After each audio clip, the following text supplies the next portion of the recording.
পেরুর মাচু পিচ্চু পৃথিবীর সপ্তাশ্চর্যের একটি। দক্ষিণ আমেরিকার আন্দিজ পর্বতমালায় এই শহরটি নির্মাণ করা হয়েছিল 1500 শতকে। প্রায় 8000 ফুট উচ্চতায় নির্মিত এই শহরটি নির্মাণের কারণ হিসেবে দুটো মত পাওয়া যায়। একটা হচ্ছে সম্রাটের অবকাশ যাপনের জন্য একটি নতুন শহরের নির্মাণ, এবং আরেকটা হচ্ছে সূর্য দেবতার উপাসনার জন্য একটি আলাদা শহর নির্মাণ, যেটা পবিত্র শহর হিসেবে সবার কাছে সম্মান পাবে। প্রভাবশালী ইনকা সম্রাট পাচাকুটি তিনি এই শহরটির নির্মাণ করেন। ইনকারা ভালোবেসে এই শহরের নাম দিয়েছিল মাচু পিচ্চু, যার অর্থ পুরনো পাহাড়।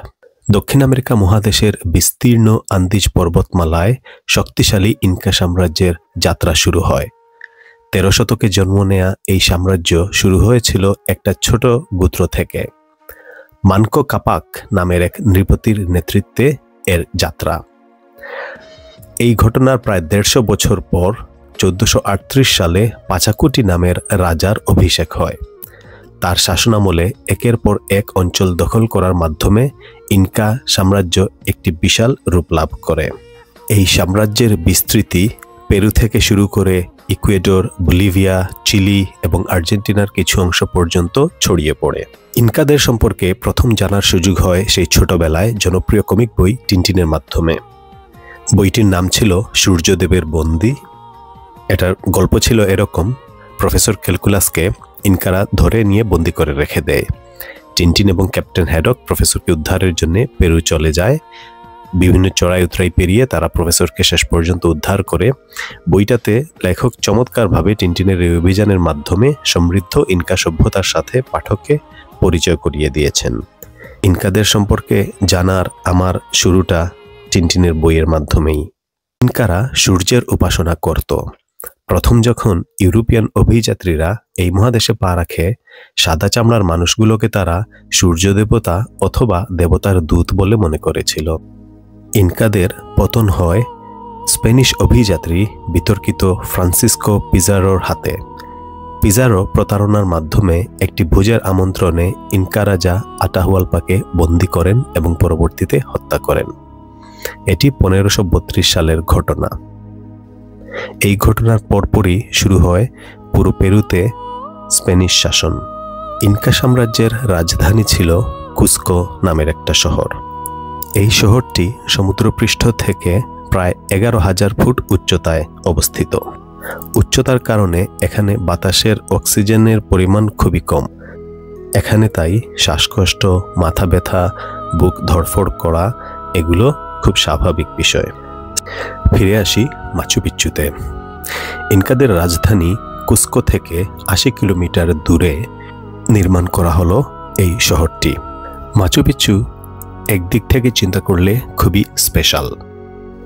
যেই সময়কালে এটি নির্মাণ করা হয়েছে, বাকি পৃথিবীতে তারও কয়েক হাজার বছর আগের এর চাইতেও ভালো ভালো স্থাপনা আজও টিকে আছে।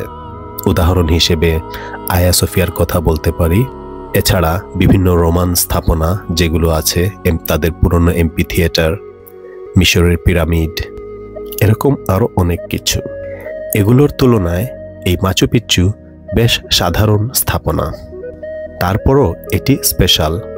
এটি স্পেশাল এই কারণে, যেই জাতি এই স্থাপনাটি নির্মাণ করেছে তারা মূল পৃথিবী থেকে, যে আমাদের পরিচিত পৃথিবী থেকে একটি সম্পূর্ণ বিচ্ছিন্ন জাতি। তারা চাকার ব্যবহার জানত না। তাদের গণিত, তাদের জ্যোতির্বিদ্যা সবকিছুই বাকি পৃথিবীর থেকে অনেক অনেক পিছিয়ে ছিল। সীমিত সেই জ্ঞান নিয়ে তারা 8000 ফুট উচ্চতায় যে নির্মাণ তারা করেছে সেটা আসলেই অবাক হওয়ার মতো। আরও অবাক হওয়ার মতো ব্যাপার হচ্ছে, এই পুরো নির্মাণে, শহরটার নির্মাণ কাজে তারা কোনো সিমেন্টের ব্যবহার করেনি।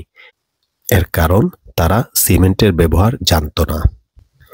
এই পাহাড়ি শহরে তারা নির্মাণ করেছিল সম্রাটের জন্য প্রাসাদ, সাধারণ মানুষ, সৈনিক এবং ধর্মীয় ব্যক্তিত্বদের থাকার ঘর, সূর্য দেবতার উপাসনার জন্য সান টেম্পল ইত্যাদি। প্রায় 100 বছর পরে ইনকা সাম্রাজ্যের পতন হয় স্প্যানিশ ঔপনিবেশিক শক্তির কাছে। তারপর কুস্কো রাজধানীর মর্যাদা হারায়, নতুন রাজধানী হিসেবে লিমার আবির্ভাব ঘটে। অবাক করা ব্যাপার, স্থানীয়রা আন্দিজের গহীনে নির্মিত মাচু পিচু শহরটার কথা স্প্যানিশদের কাছে একদম চেপকে যায়। স্প্যানিশদের চোখের আড়ালে স্থানীয়রা এই শহরটাকে কেবলমাত্র ধর্মীয় কাজে ব্যবহার করত এবং সেটা খুব গোপনে। এভাবে কেটে গেল কয়েকশো বছর। 1911 সালে ইয়েল ইউনিভার্সিটির অধ্যাপক হিরাম বিংহাম বিখ্যাত মাচু পিচ্চু শহরটি আবিষ্কার করেন। আবিষ্কারের পর শোনা যায় সেখানে কিছু মমি পাওয়া গিয়েছিল। এই শহরটিতে মোট 140টির মতো স্থাপনা দেখতে পাওয়া যায়। ভূমিকম্প এবং বিভিন্ন প্রাকৃতিক দুর্যোগের পরেও ইনকা সভ্যতার সেই আদি নিদর্শন আজও টিকে আছে। ইনকাদের গৌরবময় অতীতের এক অপরূপ নিদর্শন মাচু পিচ্চু।